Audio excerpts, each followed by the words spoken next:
through our journey to become a clearer conduit for, if you like, the true self, the light, the soul, the Tao, our true nature, the Buddha self, whatever you want to describe that as, your deepest identity.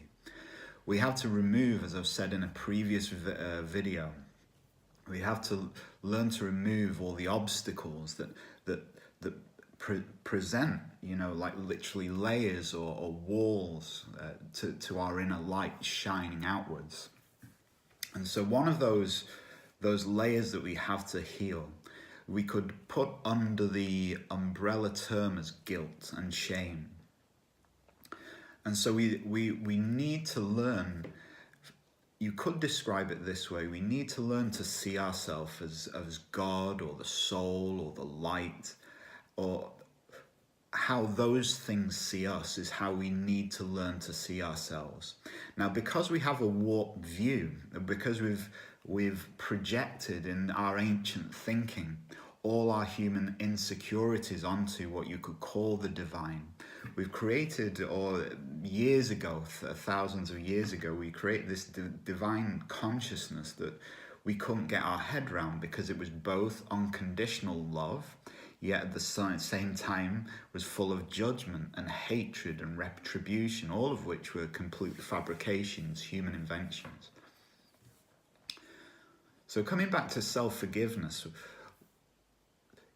if there is this field of pure consciousness and divine love, then the only place that judgment exists is within ourselves. It doesn't exist in that level of pure consciousness or divinity. So when we think that we're being judged by life or the divine or Christ or Buddha, they're our own projections, and they're part of our healing process. So this is why self-forgiveness, self-compassion, self-love are very powerful tools at starting to remove those obstacles to our own light and the experience of our own light. I remember years ago when I was going through this process, a big part of the process of healing aspects of my past. What was really interesting is before I would go to bed at night, I'd have flashbacks from being a teenager or various times in my life, and there'd be flashbacks to things I'd forgotten about. And the flashbacks were to times where I felt I'd been wronged or judged harshly. And in my mind's eye, I'd see the person who judged me, the people who were stood around that event, and my feelings within the context of that. And this would happen every night before I go to sleep, these flashbacks from various times in my life. And what I realized, because of some things I'd gone through recently, was these were being presented to me as a form of healing, a way of healing my past. And my job within the context of these memories and these images was, I would freeze frame them, and I would go around to everyone involved in that situation. I'd start with myself, and I'd start by, this is the most powerful forgiveness. I would forgive myself first for holding on to any anger in relation to being treated harshly or judgment. So first, and within the context of the image, I'd have to forgive myself for the anger I'd felt in relation to the incident, and how I'd held on to that and how I'd hated that person back in my early years. So I'd forgive myself first.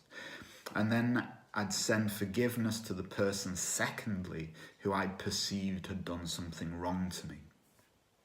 And then the third thing, anyone that was stood around or involved in those incidents, I'd forgive all of those. I'd send that feeling, that sense of forgiveness to all those people involved.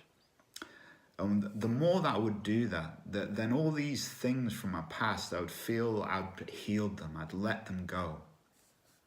So this is a very powerful technique, and even Neale Donald Walsch talks about it in Conversations with God, that the first person, bizarrely, that we need to forgive from our past is ourselves. And once we've forgiven ourselves for whatever happened, even if we perceive we were treated badly, when we forgive ourselves, we release a lot of pain from our heart. of deep unconscious pain that usually is still affecting our beliefs and our behavior patterns in daily life. The second person we then forgive from our past is those people who persecuted us in some way. We forgive them. And then we forgive everyone involved. And it's an energetic thing. Really what it's doing is it's bringing the light of pure awareness, divine light, pure consciousness into our past, or our conceptualization of the past. So in theory, it's basically, or in experience, it's freeing us from the things that have happened to us in our life. I'll include a video below this post, which is a very, very powerful Hawaiian technique, mystical technique for deleting or cleansing these past memories. And the technique I used back in the day was something called Ho'oponopono, which is to say a simple mantra of I love you, I'm sorry, please forgive me, thank you. And you keep on repeating that mantra to the memories, to the people involved, to yourself, until you feel there's a kind of lifting of that heavy, energetic sensation, that energy.